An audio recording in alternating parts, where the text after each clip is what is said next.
Appreciate Jay for you taking the time this afternoon or this evening now Sure. and doing this episode with me. So if you could please tell us a little bit about yourself and the company you work for. Yeah, so I'm Jay Sawyer. I'm with the Patriot Group. Um, our website is fixandflip tax.com. We've been around about 15 years. We Prior to COVID, we were a company that operated in Manhattan at Rockefeller Center. So we had folks up there. We also had folks down in West Palm Beach, Florida, and of course, this year, 2020 came and set everybody in a different mode. And so for the most part, we're working remotely, either in the Northeast, which is the area that I'm in, or in Florida. We have a group that used to be in our office there. And that probably has the best chances, the Florida office, of being put back together. But we all work remotely every day.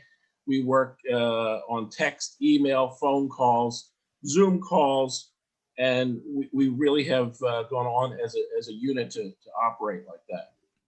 So, yeah, my background is accounting, tax, and law, and then just about everybody in our office is either has a CPA designation or enrolled agent or something like that. But we've been pretty healthy in the fix and flip um, area space for about 10 years. So we really we really love that area. We love talking shop. We love talking with our clients. We get to know our clients. It's not just like a one and done, a hit and run type of thing. We want to get to know you, maybe grow with you. We've done other projects with clients. We've participated with equity deals with some of our clients. So that's a little bit about our background. Okay, and so question. So when you say fix and flips, are you talking about? I'm assuming you're saying, hey, you can do a 1031 exchange when you sell these homes. What other things are you telling people to help benefit them tax wise with these fix and flips? Yeah, well, essentially, people come to us. They're already in the project. So I mean, we basically want to look at, if we want to give them added value, let's say, we want to look at everything. Like, we want to look at their budget, look at where they're spending their money. We'll take a look at the area a little bit. We're familiar with a lot of stuff on the East Coast, so we're not just like a cookie cutter type of outfit. I mean, we'll try to give them some other added things where they might not get with just a garden variety tax service provider. So, okay, gotcha. Yeah, and so many of our people, we have a couple of paralegals that are also, into. I mean, everybody at the firm is involved in real estate, so we take it as our vested interest to know the area, and if there's anything that we can add, but besides the noticeable tax strategy, we will, let's say, peel back the onion, so to speak, so we can get our hands in there and get to know the client's business and maybe any other ways we can help them out. And so, do y'all provide free consultation? How long is the consultation? Yeah, absolutely. We tell people to call us. We don't put a lid on any type of time frame that I mean, obviously we can't spend all day, but if someone has real questions, we're here to answer them. There's no fee for consultation. We love talking the space. We love getting to know people. So we're going to have our good chance to have at least a cup of coffee and break some bread on the Zoom call or the phone call. And so, as a real estate investor or a business owner, what are some basic documents that you need from me in order to kind of start things off when we do that consultation? Yeah, well, I mean, we would want to know a little bit about your plan, your idea, where you're at, your financing, things like that. Do you have financing in place? Do you need suggestions? Um, Things like that. If we're talking about tax returns on that end of it, we would have you file like a client organizer with us. I mean, we can send it to you and you can get it back to us. We can help you fill it out over the phone if you need help with it. Um, things like that. So that would be the basic, the client organizer, and that's just your information, your family size, your income, things like that, and then the other things, other pertinent information, maybe that are more targeted to the deal you're looking at. We would also get to those things. Okay, so when you say the deal that I'm looking at, I guess I'm assuming the price is a factor, the size of the home is a factor. Yeah, yeah, absolutely. We would probably help, look in your area, look at what the comps are going for, look if there's any extenuating circumstances. Maybe, maybe your your investment um, was cultivated by a distressed seller, things Okay. like that, or you know, um, I mean, properties change hands all the time as I mean, people pass away, people get married, people get divorced, people move out of the area, they don't want it anymore, and maybe they want to sell it quickly. So I mean, we're going to take all those factors into account, and we may not hit a home run ball every time, but generally when people are with us, we're going to give them all the value and then some over the course of our relationship. So Okay, and then also with that, so a lot of real estate investors they have LLCs. For the most part, I usually hear them say they have LLCs. yeah. Um, what do you recommend when it comes to having an LLC and taxes? Do you recommend being a sole proprietor? Do you recommend LLC, S corp? Well, the fact that we file so many LLCs and S corps and things like that all the time, uh, we're going to say, why don't you file it and at least make it organized at that point. At the very least, let's say it was an LLC, it's going to give you some veil of protection. Now, let's hope you never have a catastrophic loss. And that means like somebody was on your property and a big injury or a death occurred or a car ran off the street and ran into your property while you were looking at it. Somebody got hurt. I mean, God forbid, let's hope that never happens and you never have to cross that bridge. But Mhm. suppose it did. Well, ultimately, no one can ever guess, well, the LLC is the way to go, or a subchapter S, this one's going to protect you more, because we don't really decide that. If it ever went to like a litigation, that's in a judge's hands. A judge is going to make the final determination on what he thinks you may or may not be liable for. So that's just the practical looking at it from a business operation standpoint. And let's say you're bringing money in and money out every month. Well, from a business operations, if it's just like a one individual show, if it's one person, two people, the LLC, you're just going to like, if you're taking cash out of it that you want to keep, that's just called cash withdrawals. Um, and you can operate like that. And then you would file a Schedule C at the end of the year. So you file that with your 1040. If you have, if it's growing and you have employees, and let's say it's more of a management company, Okay. because we have a lot of people that start out with us and they do so well, they acquire multiple properties. And then they start asking us, well, what about, we thought about having a management company to cover the maintenance and the repairs. And we need two or three people. We need a crew for this. And we're going to do our own landscaping. And it just grows out of the idea, and people don't realize what, kind of great businesses they can really grow out of their idea. They just had at the kitchen table. And a year or two down the road, we're talking, several multiple unit properties and a management company, that type of thing. When it gets to that size, what we recommend is doing a subchapter S, because most likely they're going to have a couple of payrolls, maybe a couple people on payroll. With the subchapter S, technically speaking, from a tax standpoint, you're going to avoid the self-employment tax, which is a big deal. If you're an LLC, you're going to be taxed on your individual level with self-employment.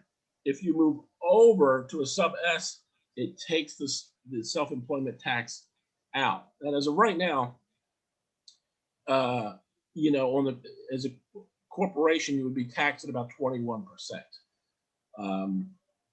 We really don't know what the future is. Obviously, we're in a time where we just don't know. We can reevaluate that, a few months down the road and see where our taxes settle out. Taxes always change. They're never, they're never like set in stone forever. Yeah. So that's just realize that your tax situation can change at any time. So we always say pay attention to that, for the ones who really want to grow their business and be aware. You have to be aware, obviously, just as in life, be aware of your surroundings, be aware of your business, be aware of what potentially could come down the road in terms of liabilities. But basically, the LLC, if it's a small operation, one person, if it's growing and it's going to be an operation, you got to put somebody on payroll, then you're going to go to a subchapter S corporation. So not so much how many people I have, but if I am having people on payroll, I need to switch to an S corp. Yes. Okay. And so I want to make sure I understand this correctly. So I get an income from my rental property. So I get tax off of that because that's my income. Right. Once I switch over to an S corp, I no longer get taxed on the income I bring in from my rental properties. Correct. Because of the fact that I am now having people on payroll. Right. Interesting. So at what point am I getting taxed? Am I not getting taxed at all from this particular business because of that? Well, you could get taxed on the personal level. So the corporation would pay, if it's subchapter S, it's going to pass the tax down to you, and then you would get taxed on as the owner on your 1040. The people who work for you, the personal level, the people that work for you, we recommend, a payroll system. We have a payroll system that we have a lot of, property owners subscribing to. And obviously those people would just get like a normal paycheck, pay stub, and a W-2 at the end of the year, just like you would in any other situation. Mm-hmm. Yeah. And so with the W-2s and just tax exemptions period, what can somebody in that position, like an S corp or even an LLC, and please let me know if there's a big difference as far as tax exemptions, what can that business owner expect to have? What can he get tax exemptions write off? from? What can you write off? Yes.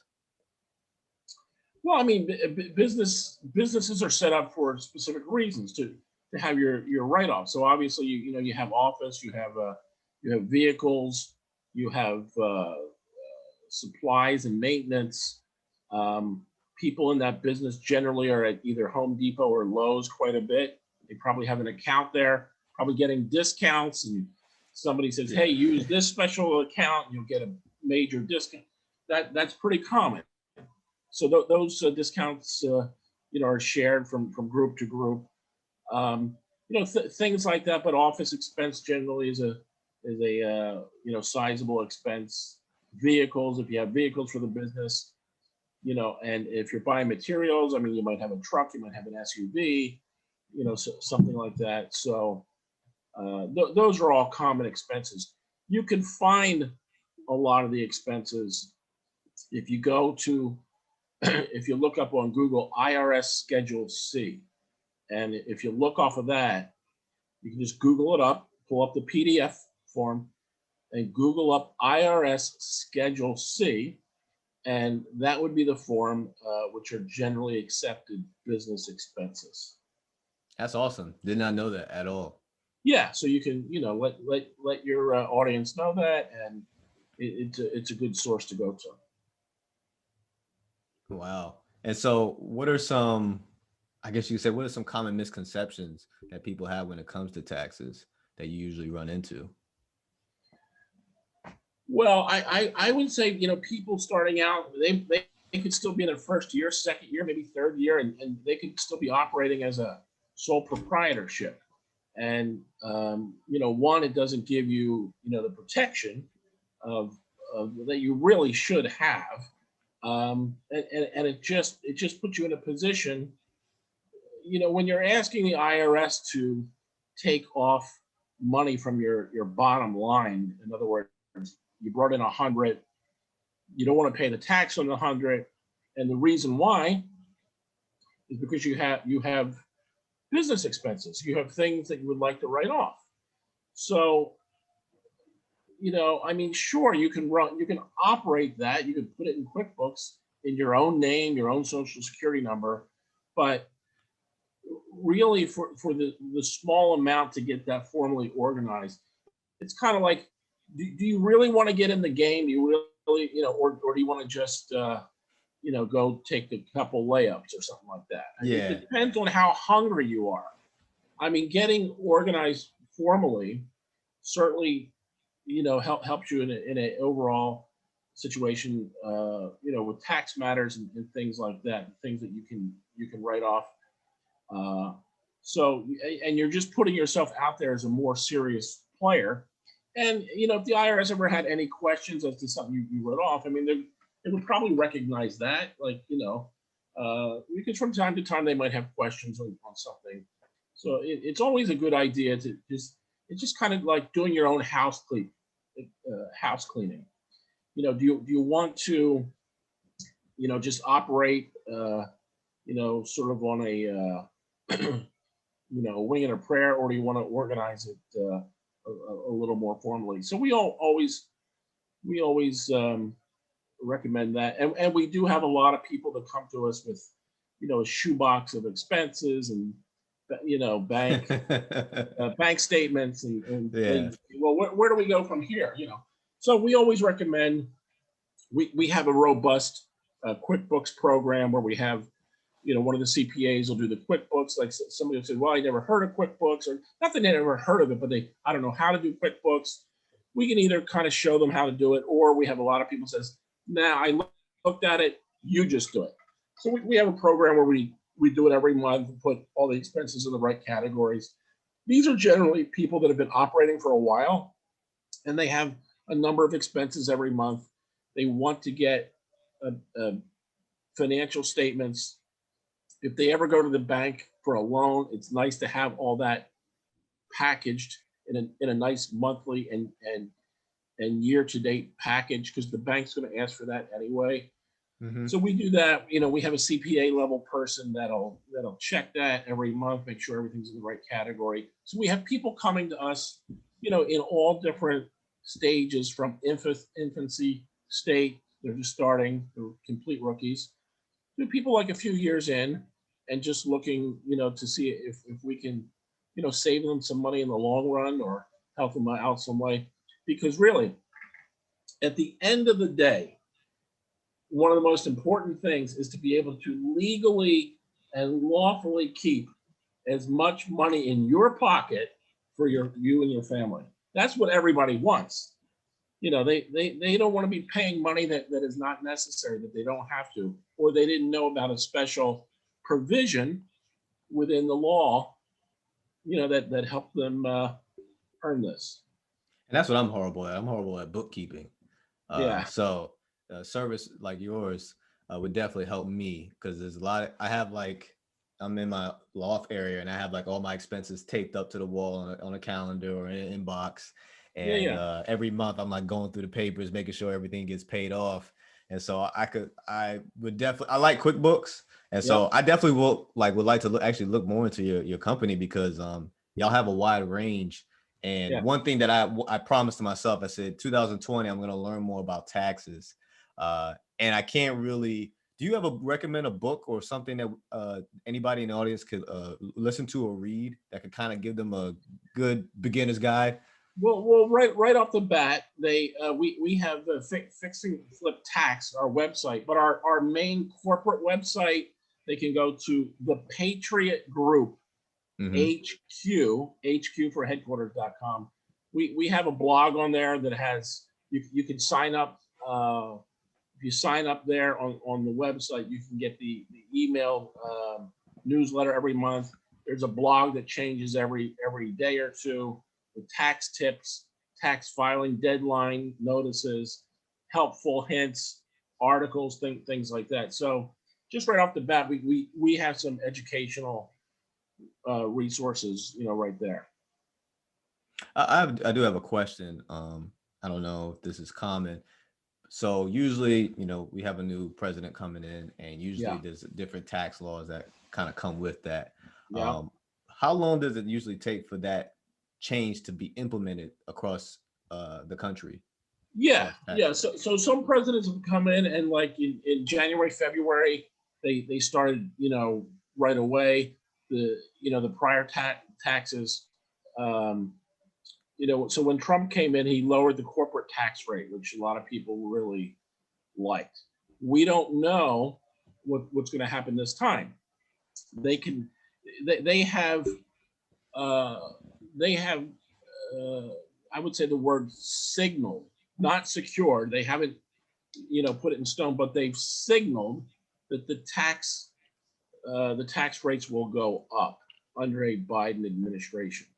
So if that were to happen, I would expect we would see stuff like in February, March, April, that probably wouldn't affect the 21 tax year, but probably would go into effect in 22. That's only my guess. So don't take that as as gospel. But straight up, if you're asking me that question, if that happens, I would see them doing things pretty early. So the first month they would have is what, like January. So yeah, January, February, March, somewhere in there, maybe April. They make a tax change, and but we'll see. They don't and we don't know about the Senate. The Senate has a race in Georgia, so that's still up in the air. So that'll really have a lot to do with how much taxes a Biden administration could do. So I think that's January 5th. We'll know about who wins in Georgia. So that's where we are. But usually taxes are coming fairly early. It's not like in the middle of your term. Usually you want to set that early because it's going to take time, for it to really become law. Okay, that's good to know. Because sometimes, based like the beginning of our conversation, it almost made me feel like, oh man, I should be in pins and needles when the tax law is going to change. But really, it should just kind of be around the time when the new administration comes in, whether it's Senate or presidents. There could be things they can't change. I mean, it's possible. It's possible they can't. And I think the Senate runoff in Georgia will make a lot of sense. Just like we had a lot of back and forth with the health law. So when President Trump came in, obviously he wanted to change the health law, and they had a lot of difficulty in actually getting that through.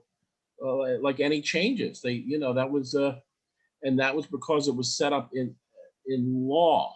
It was actually made a law. So once it's made a law, it's not as easy to change. And maybe they got some things removed from it, and other things no. But it'd be the same in taxes. I mean, pretty much, President Biden would have to have the Senate, unless he could get cross appeal support on it. So, I mean, I don't know. I'm the guy that just takes the incoming information. Yeah. So I don't know, but we keep our eye on it. Like, what's up. I think we published a couple things on our blog. Hey, what if in a new situation? What could it possibly look like? Some things like that. So Yeah, that's on our blog on the Patriot Group HQ. And I have a question. So when it comes to exemptions, a lot of people, they increase their exemption so they can get less taken out of their taxes Mhm. taken out of their income a month. Yeah. Uh, what is the thought process on that? I don't know by the book definition when it comes to exemptions. I just know, or for what I was told, it's based off how many dependents or how many people I take care of. Yeah. Uh, how does that work? And let's say I only have 2 or 3 people in my home, but I put 6 or 7 exemptions. How does that affect me? Right. Basically, when people do that, they get into a situation like a month to month where they're like, the money ran out before the end of the month came. So they're like, oh, I definitely need another couple $100 a month to make a car payment or whatever. And, we say to be really careful with that. If Now you can call our office and we can do the calculation for you. Hmm. Um, and we even do that for people that are not even like our clients. I mean, like I said, we don't really not answer questions. I mean, it may not be me, but we'll answer the question. You would say, hey, I make 42,000 a year. I have 2 kids. I have a wife. We have a home. You know, so on and so forth. And we would attempt to answer that question for you and show you exactly where you would be to where it would be a wash. If you say, no, I don't really need I don't want to get a refund, but I want the maximum amount of money out every month. So it comes out to be like an even at the end of the year. We would tell you where you need to be. If you want to get a little money back, you want like a couple thousand coming back, we would tell you approximate where that would have to be as well. So yeah, I mean, we don't recommend taking too much because then you're going to be, it's called, you would be under withheld. So under withheld in federal taxes means you didn't take enough out. Now, when we do the taxes, you're going to owe money, and especially if you had a W-2 income where you had money coming in and you had children that you can get a child tax credit and things like that. I mean, it's you have to really carefully consider that. Okay. There could be other ways, to do it. So Yeah, because I think everybody's trying to find a loophole, legal or illegally, but legally, I just was told a lot about that. What are some things illegally people may do that they don't really know is things they shouldn't be doing when it comes to taxes? well, people try to write off all kinds of things. They write off things that they don't have documented or things that they didn't purchase. Let's say for a business, for an LLC or corporation.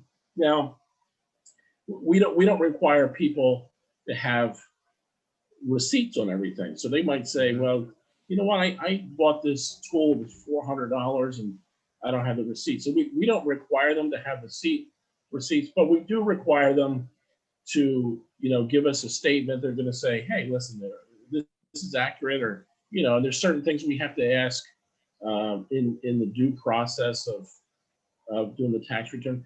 And at the end of the day, the taxpayer has to sign the return. So the burden of that issue is going to be on the taxpayer. I mean, they're going to come back and really put pressure on the taxpayer, not us so much. I mean, they can, but I mean, most likely we're going to jump all through the hoops. We're going to make sure we ask this question, that question. But at the end of the day, you can push through in general, what you say, and we're going to most likely take your word for it, asking you some questions, doing the due diligence. But yeah, I mean, it's not like a receipt is required for everything, and people will tend to want to push things through, and that's obviously where they run into problems. So So I have another question because I think when it comes to business, it's very fluid, and I guess there's so many possibilities that could happen. And so, like, I have a particular situation that I've ran into where, and I even heard about somebody doing this, where somebody owes you money. Let's say with these fix and flips, you have these real estate investors that have these contractors, and they don't fulfill what they were supposed to do, and they put a lien on them. So So they put like a lien on their house or something like that. Yeah. Uh, are you able to put a lien on somebody's income tax, like garnish their income tax if they owe you money, like the IRS, like contact the IRS? Um, there are ways you can do some things like that. I mean, we generally don't get into it. We as far as that, we remove liens that the IRS places on people. We do a lot of Ah, that kind of business. So just similar idea.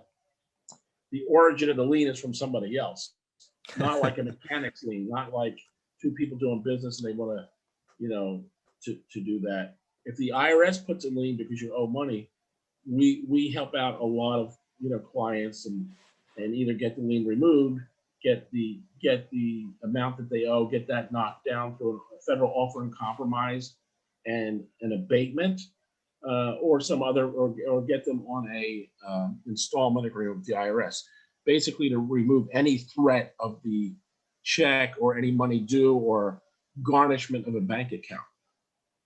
okay. And so the IRS can be bargained with, it sounds Yeah, like. absolutely. Yes.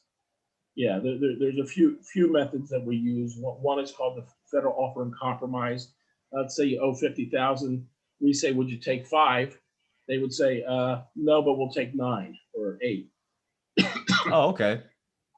Yeah, not in every case, but you go through a process, a collection of information. So you get a person's income and expenses, household size, things like that, and then we offer that to the IRS and say, hey, listen, over a 5-year period or whatever is the statute of limitations, this particular individual is not going to be able to pay this off. Would you be willing to accept this amount? They would be willing to offer this and pay it over a 60-month period, and we'll call it a day. And usually Okay. that process takes several months to do, but it can be a big savings. And it's generally the best course of action for a client that does not have like uh, typical assets, like Okay. things that they can convert to cash, because the IRS is going to say, well, listen, you own a home, it's 200,000 and you don't owe anything on it. They're going to say, go take a loan for the 50. Ah, dang. Maybe we can cut it down, like ask for abatements or something, but generally a person who has the cash assets or they have the income coming in, they may not be the best candidate for that. Somebody who doesn't have anything but they owe a lot of IRS, they're usually in a better position, a negotiating position. Do you find that the IRS is more comfortable making these type of negotiations because the client is going through with a business versus a person, or just a person to the IRS? Yes, say that again. They're more comfortable because the person has their own business. No. So what I was saying was, do you find that the IRS is more comfortable making these type of abatements or negotiations because the client is going through a reputable business to negotiate versus just a person just trying to negotiate with the IRS by themselves? Well, that's a good question. So, I mean, if somebody called us and they asked us how to do it, we would just completely give them the information, tell them it's this form, this form, and this form, and this form. So they can do it out. But often they may miss something where if we have a CPA or enrolled agent level person looking at all the questions, everything that can be proposed to the IRS. In other words, we're not going to sit down with somebody and hold their hand and and do it if they're not a client. We'll certainly tell them how they can do it, or what forms to fill out. We don't mind that, but yes, we probably have a better shot of keeping the case file together and uh, just presenting it in the best way that puts the taxpayer in the best position to save the most amount of money in those terms. Yeah, but so we would recommend, we like to do them, but if somebody wants to do it on their own, that's certainly no problem, and it can be done. Okay. And so you said that y'all are not just New York, you're all over the country and you do Zoom meetings. Yeah. Yeah, we have thousands of clients, most of which we've never met before. We have clients that we've had more than 10 years, and we've done all kinds of business with them. We've never met them before. Um, so, you know, we loved getting on the phone with our clients. We have the staff. I'm only one guy here, but it's not only me. Hmm. It's far from that. I'm usually one of the first points of contact. It's me and a few other people. I work a lot with the real estate tax part of it. Um, yeah, so I mean, we love talking to the clients, and most of which we never speak to. Even if we were the time when we were at Rockefeller Center, our clients were not necessarily walking clients from Midtown Manhattan. Yeah. They were still people who would contact us through a referral or something, somebody in California or Alaska or Seattle, something like that. Wow. And so you said that you also, you are in the real estate as well. What's your Yeah. portfolio like? What's your strategies? What do you like to do in real estate? Yeah. Yep. So what I'm doing is my family's been in real estate quite a while. I like to do like one flip a month. So it's usually it's a property that needs help. So I'll go in there and get it for the low price. See what it needs. Look at the comps in the area. See what my end game is, and I try to turn it over in about 4 months. So that's from acquiring it, signing the papers, to getting somebody there in the next week. Have the plan of action. Know exactly what I need to do, and getting it. Whatever appliances I need, the paint, the carpet, basically getting it in position, to get rid of, and then I'll give it to a local realtor and like a Remax or something like that, and we're getting rid of at least one of those projects. We have some other projects too that we partner with, probably at least one a month that we're doing with that, and that's just me. I mean, there's just about everybody in our firm is involved, and they have side hustles where they're doing that on the side, you know. Hmm. So what market do you do your flips in? We're in the Northeast, like counties outside of New York City. Um, that would be like Hudson County between like Jersey City and Newark. We're down in the South area, the southern part of the state. We're in Philadelphia area. Um, we have things in the Carolinas Okay. and Florida. Yeah, my family, they own some property in the Carolinas. Uh I like to I like cash flow. So I'm big on strategy, which is what I was gonna ask you later, because it sounds like to you like you like the flip part. Do you buy and hold at all? Yes, yeah, we have some office buildings that we have renters in, and we've always liked small and medium sized office buildings. Okay, They so they you're in the seem commercial.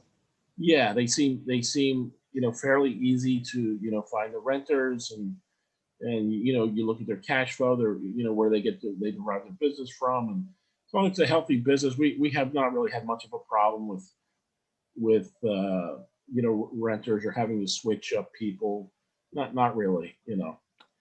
So You're the second person I've interviewed where because I talked to a real estate agent in New York City, and he was saying that commercial property is the way to go in that area.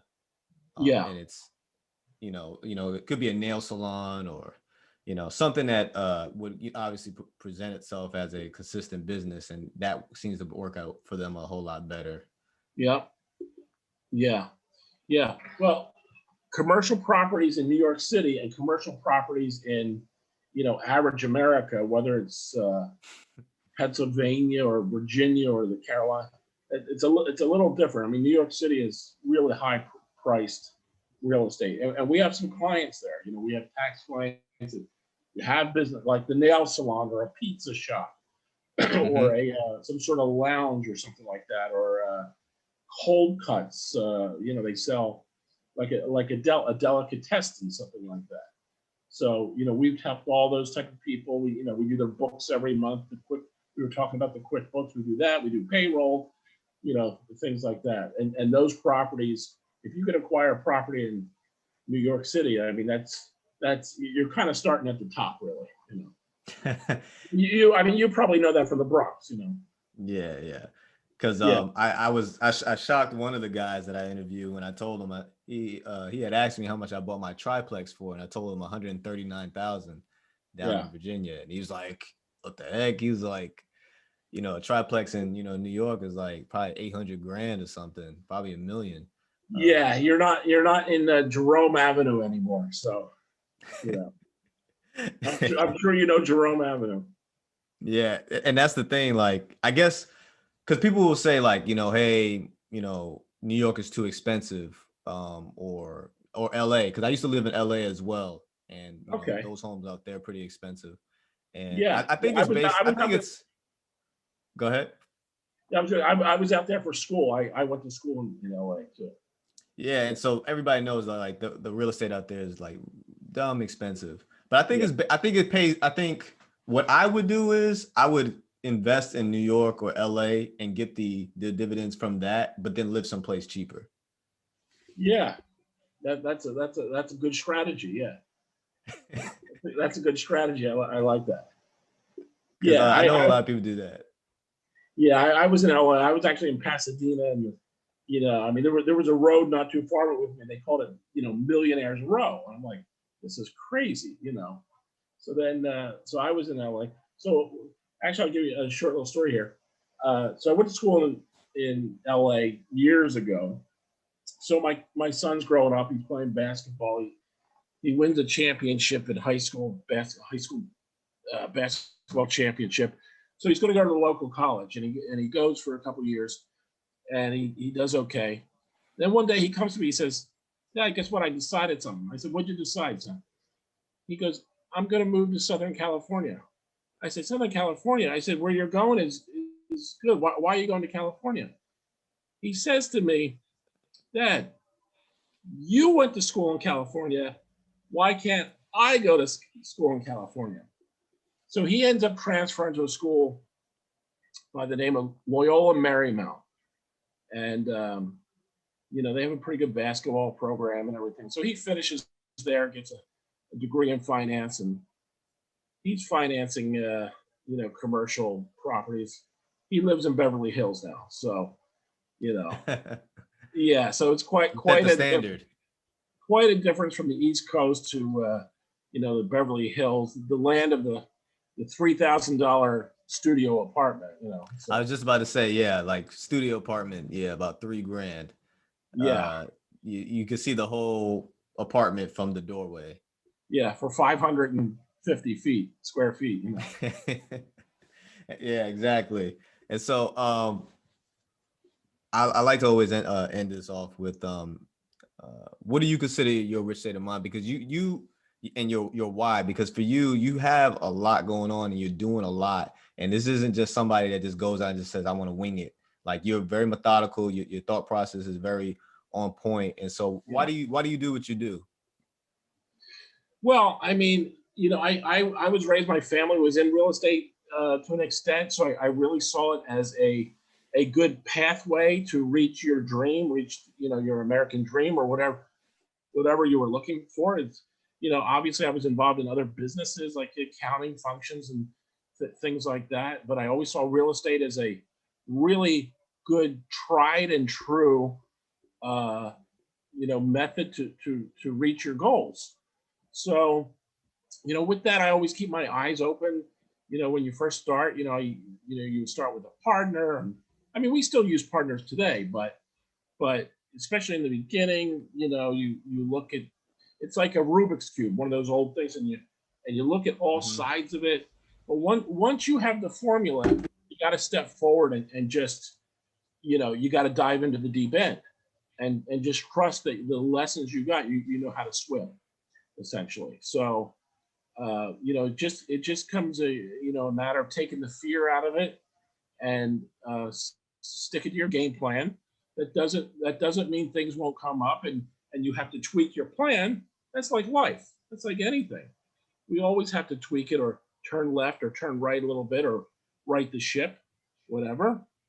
But that's it. And just stay consistent and be ready for whatever. We were talking about the politics and the election, the tax code. I mean, who knows? I mean, at this point, I wouldn't want to guess. Well, I mean, we're still in litigation. I mean, most likely we should say, yeah, probably our taxes are going to be ready. Be ready for taxes to go up. I mean, it could happen. So if we're prepared for that, it doesn't come as a big surprise. I mean, we're ready for it, and our businesses can continue. And you just wake up each day and put one foot in front of the other. No matter what happens, just keep going forward and just do the best you can. Not every day will, you're not going to hit a home run every day, but if you have that kind of mindset and wake up and approach your business, approach your investing in your real estate business and your life in that way and try to stay positive, then good things over time will happen. I mean, that's a for sure. So No, maybe no home run, but at least get on base. get on base, right? Yeah, a lot of people won championships hitting singles and doubles. Exactly. Right. So I really appreciate you taking the time, Jay. I learned from this, and I think my audience will definitely learn when it comes to taxes. I think they could be a bit intimidating, right? It's like, they look Of at a tax course. book and they see how big these books are and how many rules, and they're Yeah. just like, I don't want to deal with it. And then you have others obviously that try to take advantage or just don't know.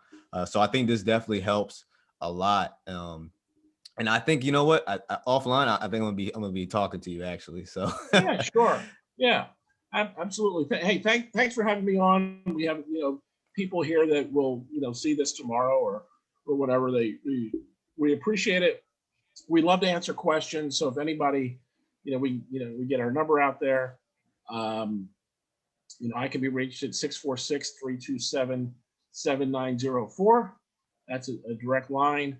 And we have a couple of websites, fixandfliptax.com and the Patriot Group HQ for headquarters.com.